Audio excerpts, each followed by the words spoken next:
Hello, my name is Marlene Kent, and I am a Walden student in Educational Technology for the PhD program.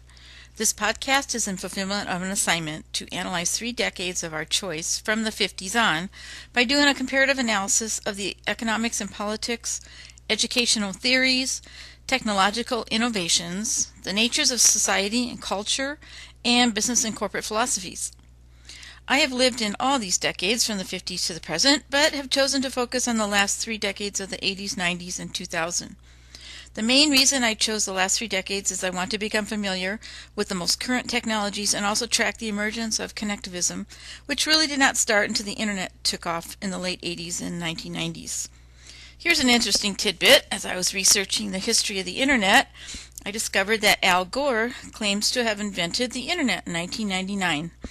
However, the internet was apparently in use back in 1957 with a government agency called DARPA, Defense Advanced Research Projects Agency, following Sputnik, although most people were not even aware of it at the time. The decade of 1980 to 1989. The 1980s were known as the me generation of status seekers, and the 1980s were characterized as binge buying, credit became a way of life, and shop till you drop. Baby boomers were the splurge generation. Video games, aerobics, minivans, camcorders, and talk shows became a part of our lives. During the 80s, there were hostile takeovers, leveraged buyouts, and mega mergers, which spawned a new breed of billionaire. The decade began with double-digit inflation. The good news was Reagan was at the helm, and the decade has also been called the Reagan Revolution. Reaganomics fixed the high inflation and recessions of the 70s. I recall the long lines at the gas pumps by imposing sharp reductions in federal taxes, spending, and regulation, as well as a monetary policy that strictly limited the growth of the money supply. The results were inflation fell from 13.5% to 3.2%, which remained under control throughout the decade. In 1983, the economy began a substantial boom that lasted through 1989, and unemployment gradually fell to 5.3%. Businesses were getting religion from Japan. Over half of the firms in the Fortune 500 had implemented quality circles and total quality management, were business strategies borrowed from Japan to build quality into American products, which were pathetic compared to quality and prices of Japanese products.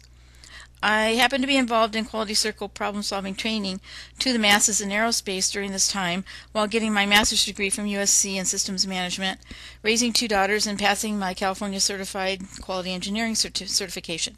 I also purchased my first vehicle, which was a Ford Mustang, and began experiencing the poor quality of American products. Later in the decade, I purchased a Toyota 4Runner and have had Toyotas ever since.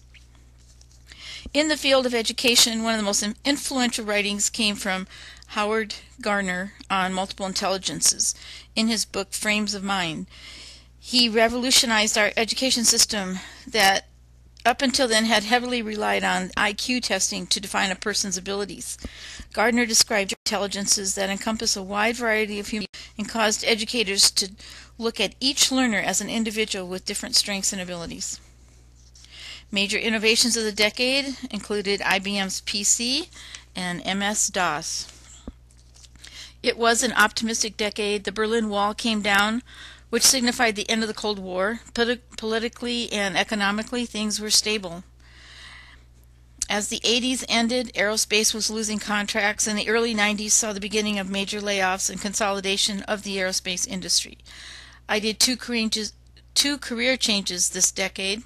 I started my own business from home and raised my newborn son.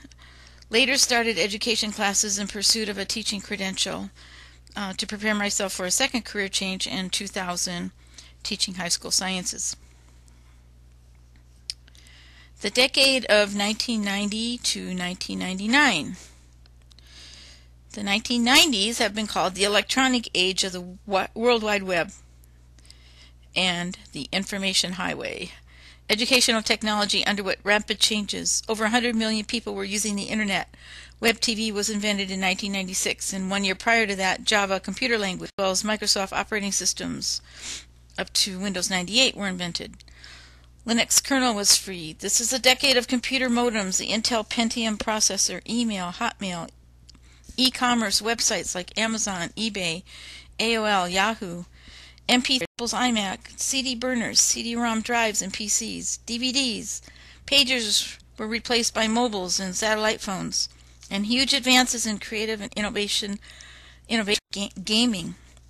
Biotechnology started the 12-year Human Genome Project, sharing all results globally on a daily basis. Educational learning gained insight from Charles Regeluth with his paper on elaboration theory.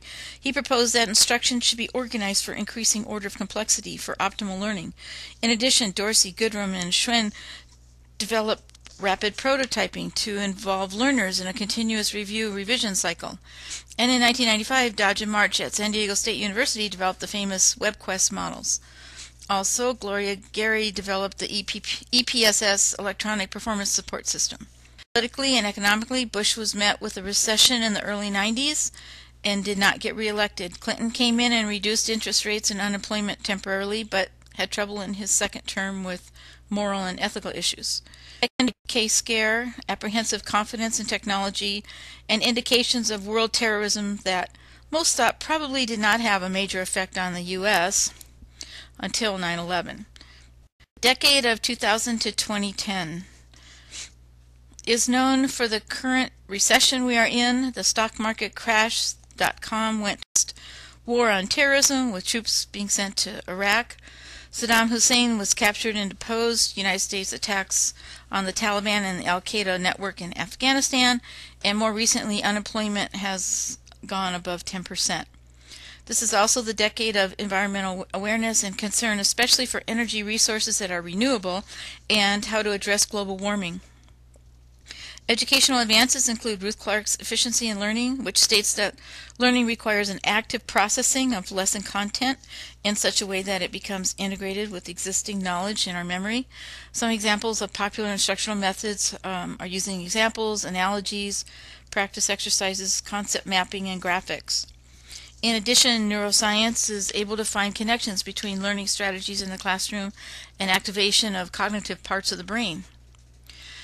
Technological advances have been seen this decade in the rapid growth of social networks, Web 2.0, blogging, PLNs, which are personal learning networks, Facebook, MySpace.